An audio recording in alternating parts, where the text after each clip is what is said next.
Bonjour, je développe dans cette capsule les démarches de résolution de l'exercice 7.1 de mon cours sur les primitives. Je rappelle l'énoncé. La partie fonction de base de notre formulaire sera utilisée.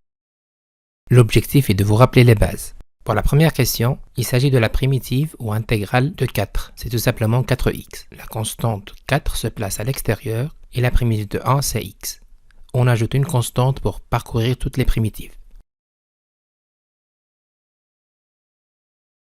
On pourra noter bien sûr cette constante k ou a ou b, etc. La fonction à primitive 6x suivre la même démarche en remarquant que la primitive de x est x carré sur 2. On simplifie pour avoir 3x au carré plus une constante. La primitive de x au carré est tout simplement x puissance 3 sur 3 plus une constante. La primitive de cosinus de x est la fonction sinus de x plus une constante. La primitive de l'exponentielle de x, notée ex, est la fonction elle-même, c'est-à-dire ex plus une constante.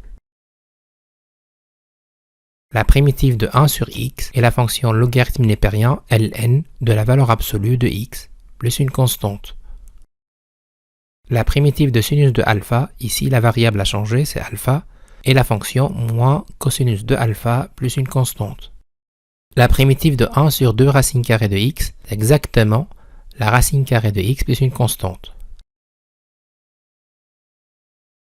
Finalement, la primitive de 1 sur cosinus carré de θ, la variable ici c'est θ, c'est la fonction tangente de θ plus une constante.